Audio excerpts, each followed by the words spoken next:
If a tree falls in the forest and there is nobody around to hear, does it make a clamor? Let me put it differently. If you publish an article on your website without telling anybody, will it get read? Watch this video to discover how to build a content distribution strategy to not let your content end up like a tree in the forest.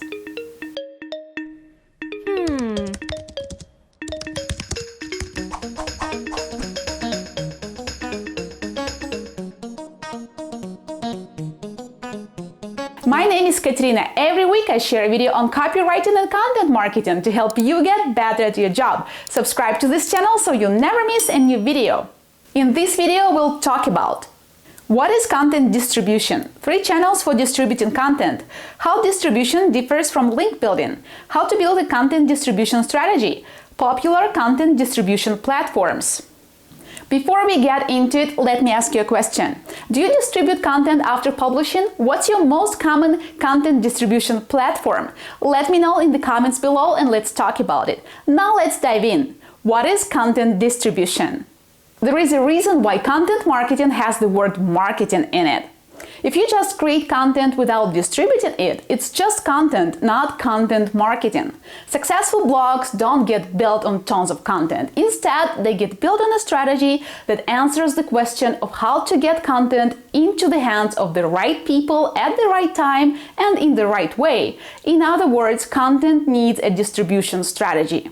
To distribute content, you need to turn it into something people want to share and promote it to your audience. Your success depends on 2 things. 1, how effectively you can choose distribution channels, and 2, how well you can distribute your content assets. And here is where it gets complicated. To better understand content distribution channels, you can put them into 3 baskets: owned, earned, and paid channels.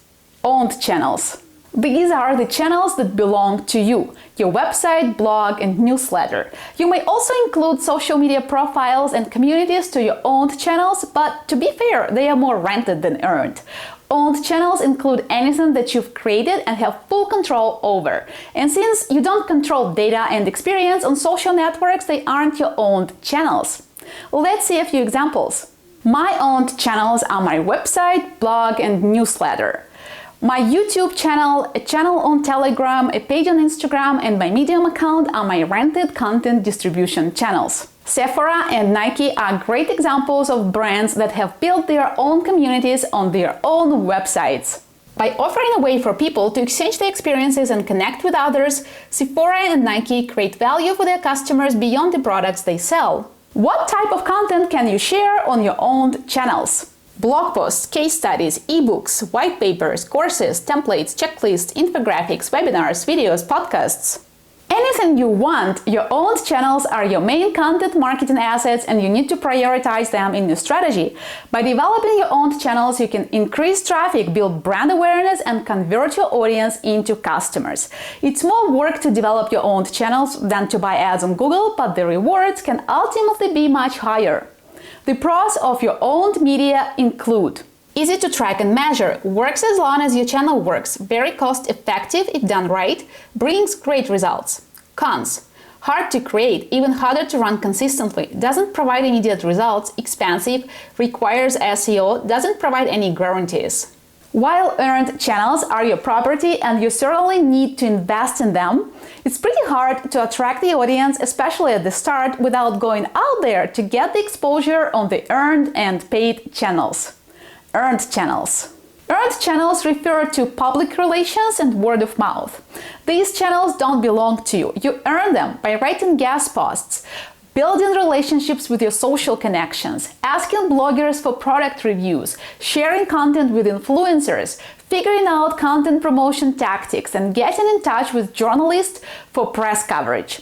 The types of content you can share through your earned channels include mentions, shares, reposts, reviews, recommendations, guest posts. To earn unpaid publicity, you need to do 2 things. 1, create content people want to share, and 2, reach out to the right people to increase your chances of gaining organic visibility. Here are a few strategies you can try. Create link roundups. Curate content that you find useful and share it with your audience on your blog or social media. Once your link roundup is published, make sure you reach out to everyone you've linked to so they link to you or share your post on social media. Do expert interviews. Find some influencers and industry experts and reach out to them with thought-provoking questions. You can publish their replies in the form of an interview, an expert roundup, or an article with quotes from industry experts. Don't forget to ask these experts to share this post with their followers once you publish it. Get yourself interviewed. You can find some podcasts and sites that publish interviews and ask them if they would like to interview you. You can also make a list of conferences in your industry and try to become a speaker there. Create a product hunt with industry-specific valuable content. Product hunt is a place to discover new products. Content can also be a product.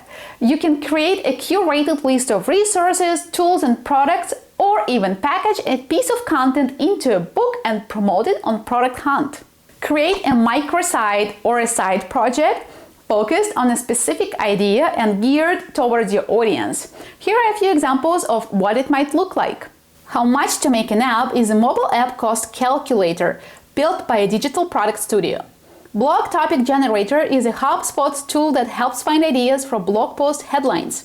My Creative Type is a short questionnaire made by Adobe to determine your creative personality. You should try it out, it's amazing. If building microsites or side projects is too much, you can always create some pages on your website with useful free resources to share with your audience. For example, I have the good stuff section on my website with sensory words, power words, simple words, transition words, and the content mapping templates. These are free resources for writers they can bookmark and use in their work. Write guest posts. Make a list of blogs that accept content from contributors and reach out to them with some ideas for blog posts. Guest blogging is not only a way to increase your brand awareness, but also to earn backlinks to your website. Since I've mentioned backlinks, some of you might be wondering what's the difference between link building and content distribution. In fact, some of the techniques that I've just mentioned for earning unpaid publicity are also used by link builders to get backlinks to their websites and increase search rankings. The difference between link building and content distribution is that link builders measure the number of backlinks and their quality, and content distribution experts measure referral traffic, direct traffic, social traffic, reach, and shares. That's the whole difference. Also, link builders often have to pay to publish guest posts with do-follow links. Pros of earned media. Credible, transparent, increases brand awareness, free. Cons. Earned media is hard to earn, doesn't deliver immediate returns. Referral traffic is usually low, hard to measure, can be negative, no control, almost impossible to plan, not scalable. Paid channels. Finally, paid channels include search engine ads, social media ads, native ads, sponsored content in online publications, paid influencers who are ready to speak about your brand. Unlike owned and earned media, on paid channels you can get quick and measurable results in the form of conversions, referrals, downloads, and impressions. Pros of paid media include easy to measure, A/B testable, easy to create, immediate results, scalable. Cons, often junk, often ineffective, expensive, not credible. If you decide to use paid channels, you need to remember that not all content formats feed these channels. For example, a how-to guide that drives a lot of organic traffic won't necessarily bring you as many leads if you link to it from a paid ad.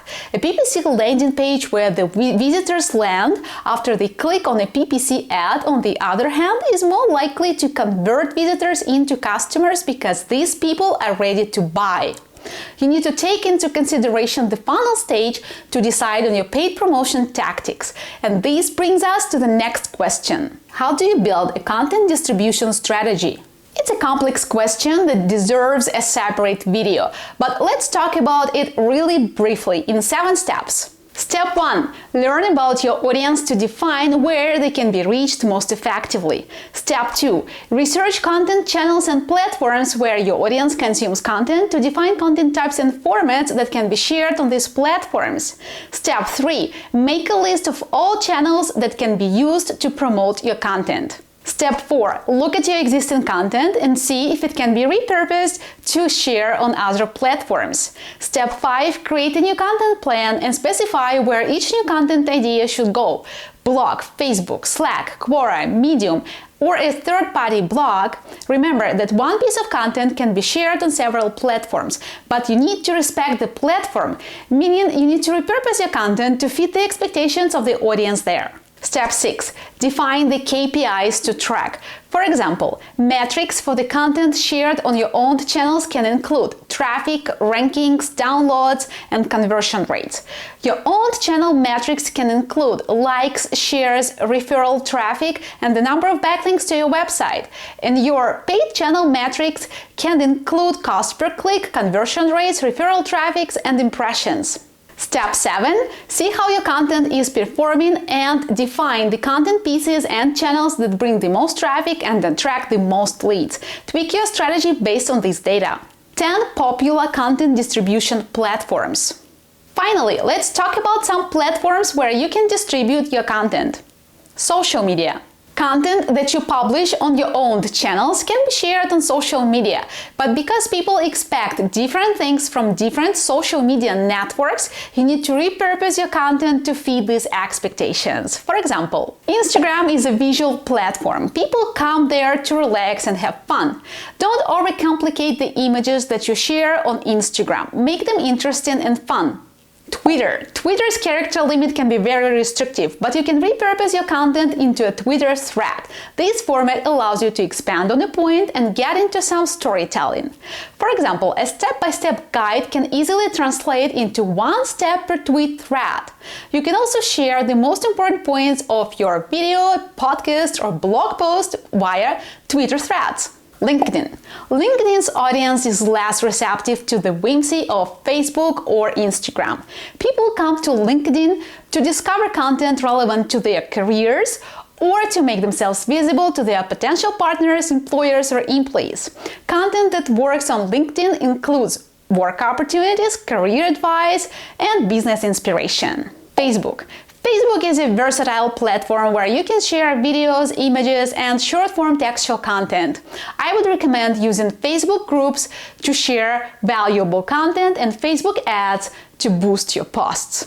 The average organic Facebook post sees only 0.07% engagement. Q&A platforms, Quora. You can use Quora to look for questions related to your industry, answer them, and post your own questions on Quora. A pro tip would be to use tools like Ahrefs to search for Quora questions that rank well on Google so that people could find your answers not only on Quora but also on Google. Reddit. You can use Reddit to search for questions relevant to your industry and actively participate in Reddit discussions, trying to promote your content there. Blogging platforms. Medium. You can create your own Medium publication as an addition to your blog or submit your posts to some popular publications in your niche. Substack. You can start an email newsletter that makes money from subscriptions using this platform.